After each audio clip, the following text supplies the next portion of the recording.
E eu quero dizer o seguinte: você abra a sua Bíblia em Mateus, capítulo 24, por exemplo. Você vai ver a grande ênfase que Jesus dá, mais fortemente até do que a muitas coisas que nós elegemos para terem primazia como sinal dos tempos. Mas você vê a ênfase forte de Jesus nos falsos cristos, nos falsos profetas, nos falsos apóstolos, nos falsos irmãos, nos falsos mensageiros, dizendo ei-lo aqui, ei-lo ali. Você vê Jesus advertindo em relação a esses moveres, a essas modas escatológicas de qualquer natureza, de quando Cristo está voltando, o que está acontecendo, qual é o tempo, esses que definem coisas que aparentemente ninguém sabe, são os que dizem, está acontecendo ali, está acontecendo acolá, e ficam tentando gerar no povo esse movimento que parece que Deus é geográfico e não é de fato o Deus da vida de cada um de nós no coração. Jesus advertiu sobre isso, como também ele advertiu sobre relacionalidade. Ele disse, muitos odiarão, muita gente com ódio. Ele não estava falando dos de fora. O que ele está descrevendo ali é o que aconteceria com os de dentro.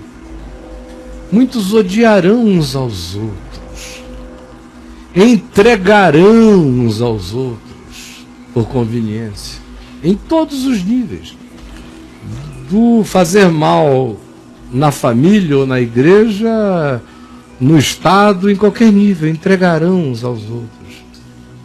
Muitos se escandalizarão por causa desse ódio que iria crescer. E Jesus foi enfático a esse respeito. Depois chega e diz, e por se multiplicar a iniquidade, o amor se esfriará de quase todos. Então o indivíduo que vai vivendo essa vida sem amor, que vai entrando no espírito da raiva, do ódio, de se inimizar e odiar pessoas, como eu vejo aí nas cartas que eu recebo, nos posts que eu vejo que fazem no Facebook, o ódio. Tem gente com ódio mesmo de outros, tem gente que, se pudesse, mandava matar certos líderes evangélicos por aí, tem gente que ora para que eles morram, desapareçam. Aí o cara fica achando que o problema só está neles. O problema está em você, que por causa deles ficou assim, nesse estado horroroso, cínico. A iniquidade se multiplicou e o amor morreu em você, e você se chocou, se escandalizou, não quer saber mais de nada. E está aí, é com você que eu estou falando mesmo, você sabe que é com você que eu estou falando. Como também Jesus disse em Mateus 24, quando ele termina aquele chamado sermão escatológico, ele disse que uma das coisas que aconteceriam nesse tempo, como apostasia da fé, é que surgiriam pessoas se sentindo donas do rebanho. É aquele servo que diz, o meu senhor demora. E ele maltrata, usa, abusa, usufrui, cai na orgia, explora. Você não vê isso à volta? Não são sinais? Pergunta é, você se tornou um desses sinais? E mais do que isso, você se tornou algum desses sinais não por causa do que você faça, mas porque você ficou tão escandalizado com eles que se tornou essa coisa doente, amargurada, cínica, sarcástica, crítica, mordaz, na qual você se tornou? Mais ainda, Jesus disse que quando ele voltasse, dificilmente ele iria encontrar fé na terra. Vai estar cheio de religião. O Apocalipse descreve o mundo da volta de Jesus como tendo na força religiosa um dos seus poderes. A besta vai ser abençoada pelo falso profeta, que vem carregado de aura religiosa, mostrando que no fim do tempo a religião como potestade vai estar presente no planeta. No entanto, não haverá fé na terra, que é o fenômeno que a gente assiste hoje.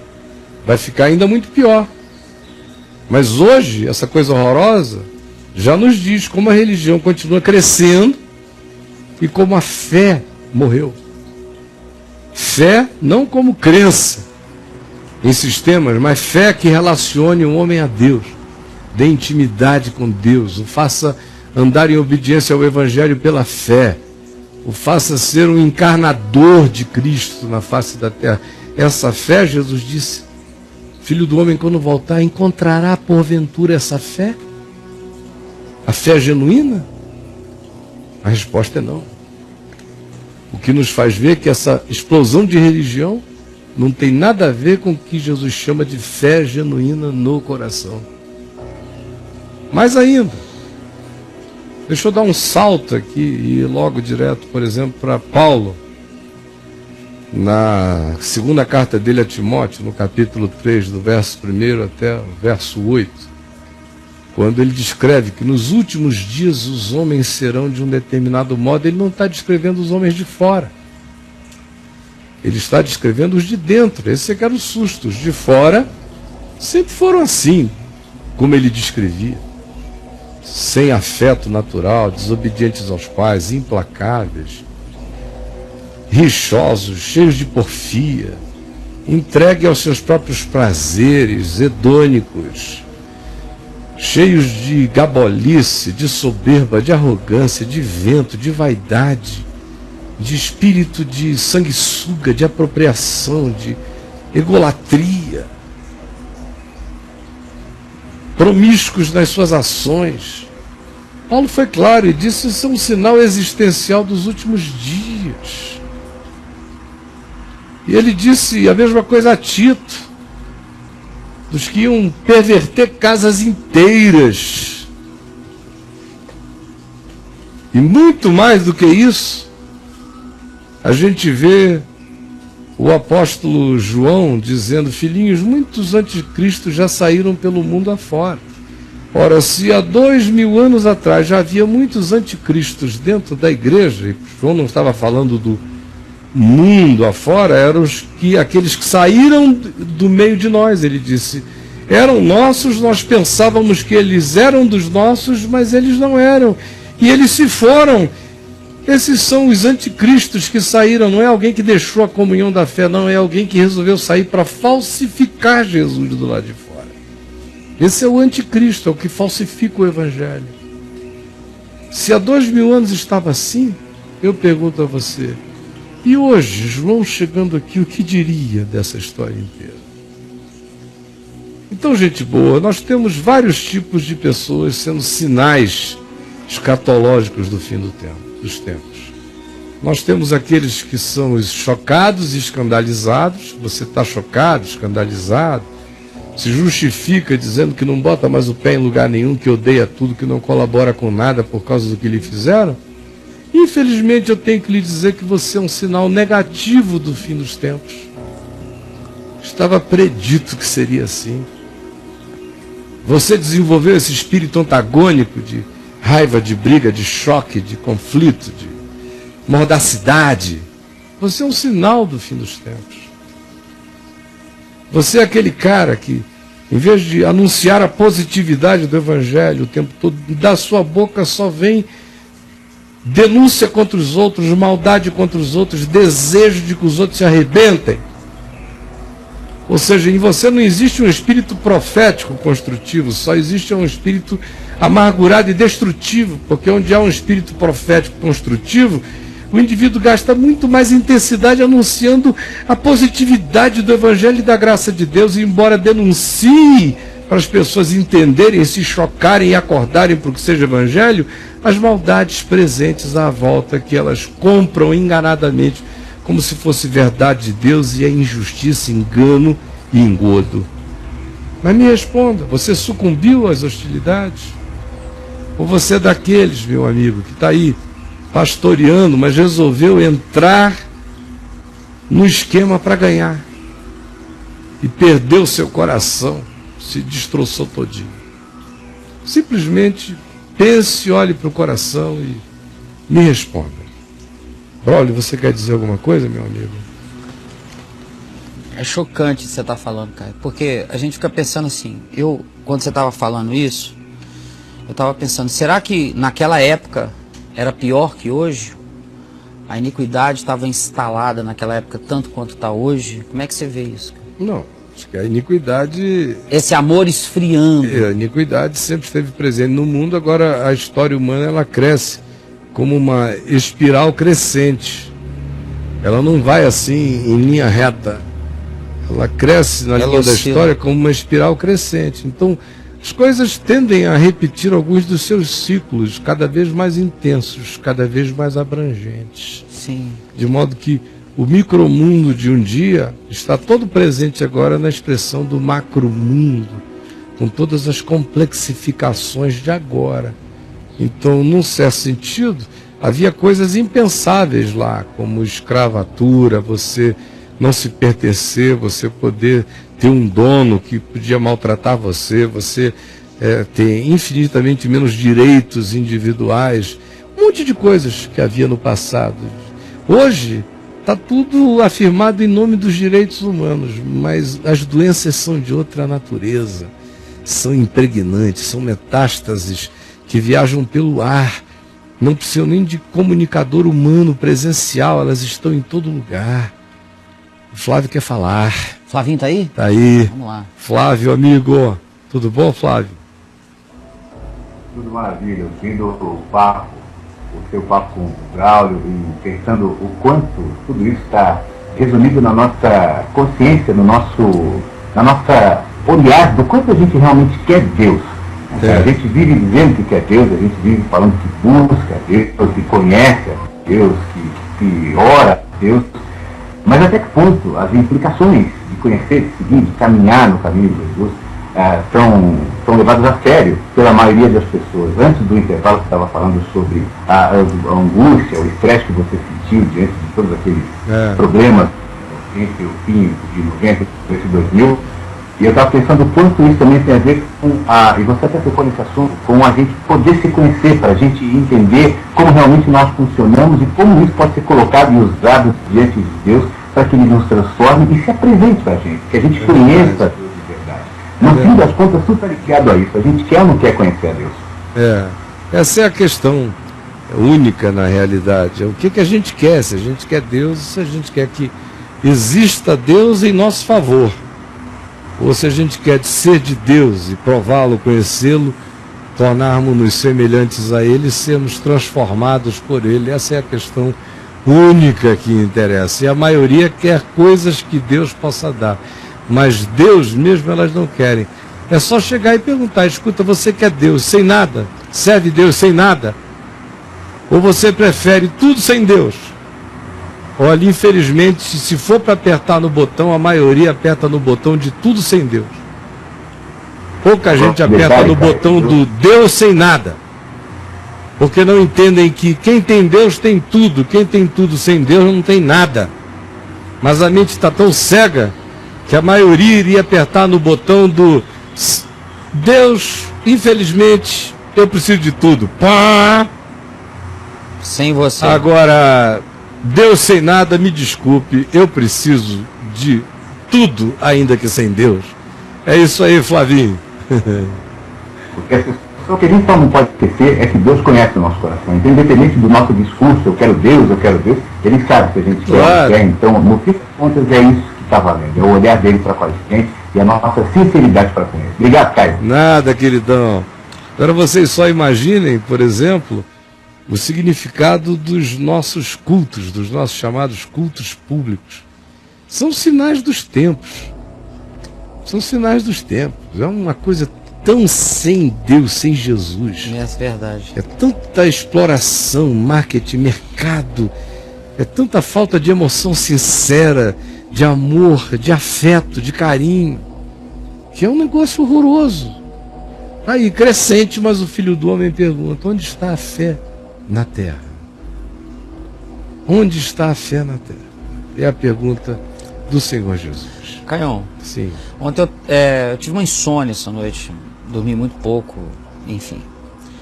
E aí eu liguei a televisão, estava passando um pregador na madrugada, esses pregadores aí. E eu estava notando assim o tamanho da ansiedade do cara quando ele prega. O tanto que ele precisa virar aquele jogo naquele momento, porque ele tem que ganhar aquele tempo. Tem que ser no tapa Ele mesmo. é um fight a parada. Então, e ele citando o trecho da Bíblia e tal, e canetinha e tal, essa igreja grandona que tá aí. E o cara, velho, assim, eu noto nele que ele não tem a paz do evangelho no coração dele. Essas pessoas eles não sabem, assim, não é questão de saber o que está escrito, a escritura, etc. Mas o cara ele não consegue internalizar. Ele não se entregou. Ele não tem... Se ele soube, ele não quis daquele jeito para ele. Tem uma saideirinha de um cara, posso mandar aqui? Ele escreve assim, ó. Porque haverá homens amantes de si mesmos, avarentos, presunçosos, soberbos, blasfemos. Ele cita 2 Timóteo 3, foi o do que verso eu citei 2 ao aqui 5. agora. Que você já citou, então não vale repetir, porque você já falou, enfim.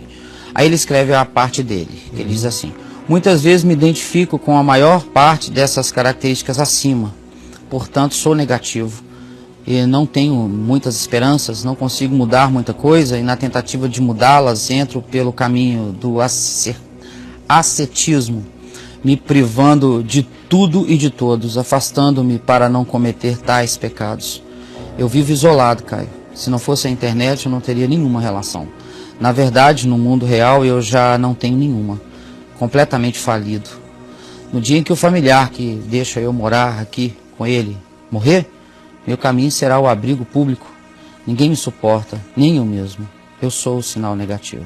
Não é não. Ele só está muito dodói de alma. Né?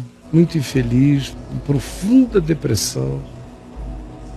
Porque ele não tem nem energia para ser aquele sinal negativo. Quer ver? Lê aí quais são. Veja se ele tem energia. É que ele está tão mal e ele se identifica tão negativamente com o que há de ruim por causa da autoimagem dele tão fragilizada, tão dessignificada, tão desamada, tão desacarinhada. E ele entrou num processo de profunda pena de si mesmo. Ele tem muita pena dele mesmo, ao mesmo tempo em que ele diz: se eu não sou querido por ninguém é porque eu não valho nada mesmo.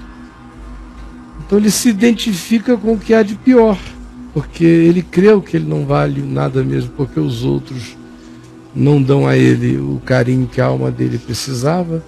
Então, quanto mais isso acontece, mais o processo engrossa, mais o caldo fica denso, mais piora a situação interior dele. Mas veja só se ele tem energia para ser assim implacável. Quer ver? Leia aí. Não tenho muitas esperanças, não consigo mudar muita coisa.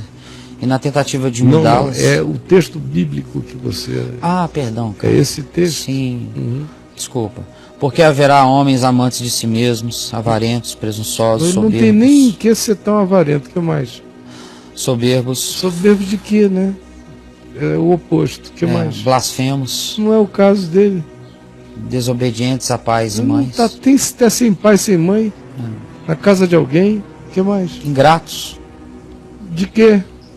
Ele vive de favor. Exceto pela autoimagem dele muito negativa, que faz ele ter muita autopiedade. Ele não é ingrato, ele é auto-vitimizador, ele tem uma auto-vitimização. Mas que acaba não deixando nenhuma gratidão surgir no coração dele. Mas ele não é ingrato, ele só não é grato, porque a auto-vitimização impede o surgimento de gratidão no coração. Impede, cara? Impede. Ou você se auto-vitima, ou você é grato. Mas não dá para as duas coisas não funcionam, habitarem juntas. O que mais? Aí, ingratos, profanos, coitado. sem afeto natural. Pode ser até que você esteja sem afeto natural. Mas a minha questão é: você tem gente para começar a tocar? Aí, se você não tem ninguém, daqui a pouco eu vou falar alguma coisa a você sobre isso. O que mais? Irreconciliáveis. Caluniadores. Mas como? Até sem amizade, não tem nem quem caluniar. Ele não tem nem para quem apontar o dedo. Mano, para com isso. Você está sofrendo de uma depressão profunda, meu amigo. Sim. Você precisa de ajuda médica, urgente, urgente. Antes de qualquer coisa, sinceramente. Quem está com pão, a gente dá pão, ao invés de primeiro abrir a Bíblia e ler. Você está precisando de médico de remédio. Você está deprimido, em profunda depressão. Segunda coisa, você precisa de terapia. Primeiro você precisa de um psiquiatra para medicar você e você começar a se levantar. Segundo lugar, você precisa de uma terapia, meu amigo. Se você está sem dinheiro para fazer terapia, mas você pode fazê-la online, de graça com a gente, escreva para o endereço da minha irmã Ana do Araújo, que se ela puder, ela falar, se ela não puder, ela vai encaminhar você para uma outra pessoa do caminho que vai ajudar você online. Mas você precisa disso agora, hoje, já. A sua situação, mais do que tudo, é psicológica, meu querido. Você precisa ser ajudado nessa dimensão. E não há tempo aqui para entrar em maiores detalhes. Mas é isso que está lhe acontecendo. Objetivamente, busque já essas duas ajudas, em nome do Senhor Jesus. Quer terminar, Braulio? Sim, mas quer que leia o resto que ele escreveu? Pode ler. Caluniadores, incontinentes. Não, aí não. Cruéis. Pode parar. Ah, tá, sim. Sim, eu já terminei. Ele já citou, enfim, tudo bem. Vou citar mais uma aqui, Caio. Referência. 1 Pedro, capítulo 1, verso 13 e 14. Caio, não sei que sinal dos tempos eu sou, mas sei que ser um sinal dos tempos positivo significa também transitar no sistema mundano sem se deixar conformar com ele. Me chama muita atenção para as passagens bíblicas do Novo Testamento que nos instigam a não sermos conformados com o sistema do mundo, de transformar pessoas como objetos, de se transformar em pessoas que são dignas e importantes demais para se doar, para amar, para enxergar no outro um semelhante, afora as diferenças com as quais não conseguimos nos identificar. Reflito todos os dias se estou sendo um conformado, alguém que se rendeu ao sistema. Confesso que às vezes a resposta é um pouco dura. Qual é? Mas a pergunta precisa ser feita. Ele admite que é conformado, né? Ele diz, reflito todos os dias se estou sendo um conformado, alguém que se rendeu ao sistema. Ele reflete, depois ele responde a si mesmo dizendo que é dura a resposta. Ele fica lidando com a questão de forma e de inconformidade. E a questão não é a forma ou a inconformidade, é a transformação. Porque a mente religiosa só lida com formas. Aparência do mal. Está parecendo mal, está parecendo bem. Sair bem na foto ou sair mal na foto. Esse é o espírito religioso, o espírito farisaico. Sim. De aparências, moralismos, só isso. O espírito do Evangelho é um outro. A força do Evangelho não está em apenas dizer não se conforme. A força do Evangelho está no mais transformai-vos pela renovação da vossa mente. Do contrário, fica só aquele ratinho de Pavlov, brigando para não se condicionar, para não se pavlovianizar e ficar andando no condicionado. Ele fica só ali como um ratinho dizendo, não vai não, escolhe outro caminho aqui para não se condicionar. E a questão do Evangelho é outra. Não vos conformeis com este século, mas transformai-vos pela renovação da vossa mente. Não conformarmos-nos com esse século, que seja apenas uma luta da gente sistemática contra exterioridades, valores, princípios, formas, aparências, projetos, filosofias mundanas, não me muda em nada. Eu vou ficar só angustiado numa guerra moral, ética, doutrinária, religiosa, ou seja, eu vou virar um crente angustiado. Que é como a maioria vive, não quero me conformar, mas a ênfase nunca vai para a positividade que gera alteração, que é o transformai-vos, mas transformai-vos pela renovação da vossa mente. Então, amigo, você só está aí lutando na carne. Tudo que você falou aqui foi eu não consigo, não dá, é tudo força sua, esforço seu, luta sua. Na carne ninguém consegue agradar a Deus, amigo. Na carne, leia Romanos, capítulo 8, na carne ninguém consegue. A gente tem que se entregar ao pendor do Espírito. E não basta ficar neuroticamente dizendo não me conformarei com o século.